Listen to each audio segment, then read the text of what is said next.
Hey, welcome to the Oppo Show. Today we're having a great show. We have one of our favorite guests on here is back. Het-Heru, how you doing? I'm great. Great. I missed everyone. Hey, well, we're glad to Nice have to you be back. back. Yeah, we're going to start. We're going to talk about the power of forgiveness. We just want to bring some, let you know that this is about Het-Heru's chamber of her secret oils and how smell can change your life. I think that's the lost sense that people don't work on is their actual sense. So if you get a chance here, go to het-heru.com, het-heru.com. So excellent. So today we're going to be talking about the power of forgiveness. We've been wanting to get into this for a while here. And so Mm. just start out here on layman's terms here. This is our first of three broadcasts here on forgiveness. So just to start here, people don't even know probably what's the definition of forgiveness. Psychologists generally define forgiveness as a conscious, deliberate decision to release feelings of resentment or vengeance towards a person or group who has harmed you regardless of whether they actually deserve your forgiveness. And I think we all, and now I want to get your definition. I'm giving just the dictionary that way people know, and then you're going to give the definition of how you want because but I know that people I think that there's one thing that people have to deal with and that is forgiveness. Even I have that. Okay, so the spotlight is yours, darling. It's so Thank good you. to Hey, have you. hey, hey. Thank So you. good to Thank you. When I wanted to concentrate on this or focus or talk about this was during something that was going on in my life at that time. And I had to really work at forgiving. Um, Webster tells us that power, because this is the power of forgiveness, power is the ability to do.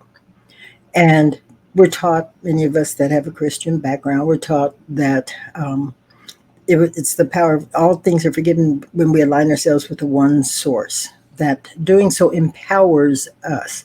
Now, we understand in science that everything is energy. I remember my mentor, Frank Evans, who was an esoteric astrologer, telling me that that's what yoga and um, astrology had in common is the understanding that everything is energy. Music is energy. Everything is energy. And when we are not releasing our anger or our resentment, then we block our energy. Now, Michael and I started this program together a few months ago, concentrating on the chakras. That's my specialty. My work is to help keep the chakras balanced. But if you are harboring, if you're holding on to some sense of resentment or anger, then your chakra system is going to be out of sorts. And this is what he was showing you. One of the tools that you can use is the power of the olfactory nerve, the sense of smell that's connected to the sense of memory. Now, I agree with him. We all have our moments, excuse me, where we need to forgive. And holding on to resentment, not only is it blocking the energy flow, but it's also blocking our good. I learned years ago in relationships that anytime, let's say a relationship went awry when you've been married 3 times, you know you have these experiences that in order to have my good continue to flow to me, I had to forgive. And as soon as I could get into a sense of releasing that resentment, that anger, excuse me, then the quicker my good was going to return, including a better relationship, whether it's romantic, whether it's in work, whether it's in play. And, we all have, I truly believe that our major lesson in life on this planet is to love, to be able to love unconditionally. And when we bring a teacher into our lives that's giving us the opportunity to advance in our understanding of love, oftentimes buttons are being pushed because that often happens. And consequently, it's an opportunity. The opportunity is the power of forgiveness. If we can forgive that person. Now, we often hear you don't. It's not a matter, someone will say, well, I may forgive, but I don't forget. And oftentimes when they're saying that, you can still hear the anger. It is a sense of if I let go, if I truly am willing to let go of that anger or that resentment, then somehow or other it takes away my power. It's just the opposite. It empowers you. Now, the lesson is whatever experience you had with that person that you learned, well, that's not the right thing for me. It is something you don't have to hold on to the anger for it because that, again, that's not empowering you. That is taking your power away. You learn the lesson. You hold the lesson. You maintain the lesson, but you release the rest of it because remember, everything is energy.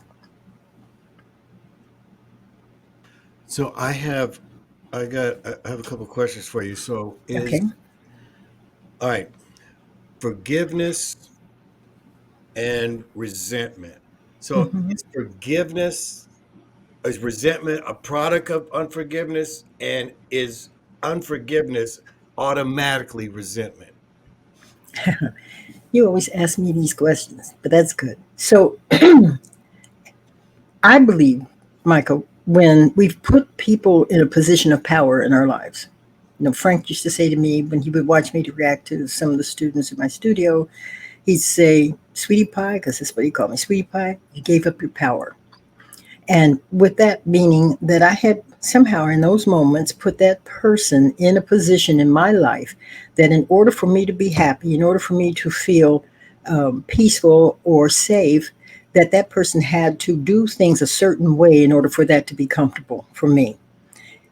Instead, it is if a button gets pushed in me, it's an opportunity to see what what greater understanding I need to maintain my power. So, if someone pushes my button and I resent what they did, I'll give you a quick example.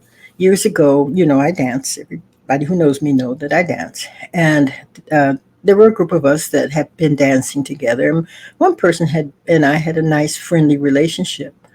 Um, a man came into the picture, no one I was interested in, but apparently she was. And she, I guess, misunderstood our friendship. Okay. And so I was told by somebody else that this woman hated me. Now, that always, I've not had that experience. In fact, that might have been the first time I'd had that experience. You may not like me, but hate me? What am I doing in order for you to hate me? So, make that a long story short, even until today, I see her from time to time. Okay, she's still dancing. And we've never had that conversation where I can say, what's wrong? I was not interested in this person. We're friends, but there was never anything. He never acted like he was interested in me. We were just dancing friends. So I've not had that conversation, but I realize that I need to open the door for that possibility. Let her, if she wants to, because I saw her one day in the store and she automatically said hello to me. She hadn't spoken to me forever. So for me to hold on to the resentment of her resentment to what she thought this relationship was about that this person and I had, I'm on the same level as she. I have to rise above that, forgive her, and let go of any resentment that I had toward her because she said something like that to me or about me. Does Right. that answer your question? Yeah, Okay.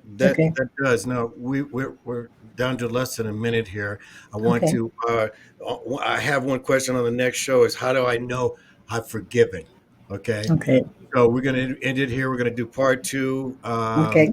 and we'll. I want to just one more shout out here to uh, the essential oils. This is very important that you get on this website and check out some of her products. We're running out of time here, but she will be talking about us and tell us how she makes these wonderful, wonderful essential oils. It's amazing. It's changed my life, and I think absolutely could change yours. So until next time, listen, we'll be back again with part two with Het-Heru. Thank you so much, Het-Heru. See you in a little Okay. bit. My pleasure. Okay.